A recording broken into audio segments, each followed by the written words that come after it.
Il est dit, il n'y a plus ni esclave, ni libre. Le problème social est traité, celui du maître et de l'esclave. Comment allez-vous résoudre le problème du patron et de l'employé? Vous ne le résoudrez que dans l'homme, mais en lui, vous le résoudrez en vérité. Puis, si le juif pense qu'il a, par sa nationalité, un avantage sur le grec, et si le maître pense qu'il a un avantage sur le serviteur, et comme c'est souvent le cas, particulièrement en Orient, si l'homme pense qu'il a l'avantage sur la femme, comment viendrez-vous à bout de ces problèmes? Le salut de Dieu est un homme, Christ. Bien sûr, vous ne pouvez pas vous débarrasser de ces faits. Les distinctions ne sont pas abolies ici-bas sur terre. Mais sur la base de l'homme nouveau, nous sommes considérés comme un.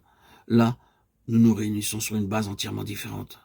En Christ, il ne peut avoir ni juif, ni grec, ni homme, ni femme, ni esclave, ni libre, ni supérieur, ni inférieur. Les avantages et les désavantages disparaissent. Lorsque il annonce qu'il n'y a plus ni juif, ni grec par l'intermédiaire de Paul,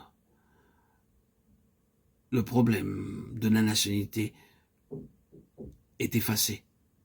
Si vous connaissez bien l'arrière-plan des Galates, vous savez que ce fut un problème de nationalité qui donna lieu à cette lettre. Les croyants d'origine juive s'attribuaient un statut au-dessus des autres croyants. Ils disaient, eh bien, nous sommes juifs et eux sont grecs. Nous nous trouvons dans un domaine et eux dans un autre. Nous, en tant que juifs, possédons certains privilèges et avantages qu'ils n'ont pas. Nous nous trouvons dans une position plus favorisée que nous sommes radicalement supérieurs.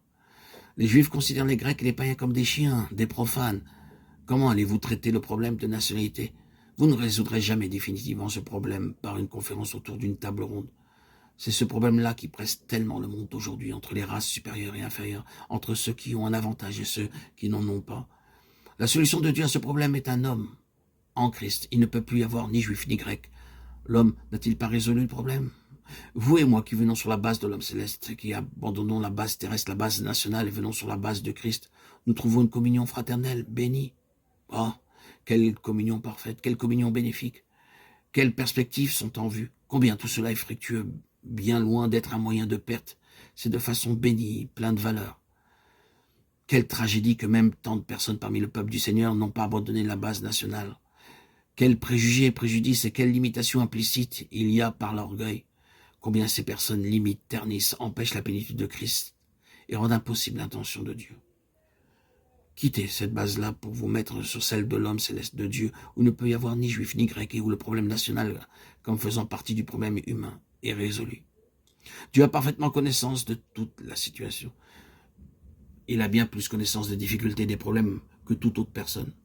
De son point de vue, il y a beaucoup plus de facteurs, de traits caractéristiques dans toute la situation que ceux qui ont été manifestés aux hommes. Mais il a une solution infaillible, et une solution qui a pleinement fait ses preuves partout où elle a été reçue. Quelle est la solution de Dieu au problème de la vie humaine? C'est un homme. Et cet homme est Jésus, notre Seigneur.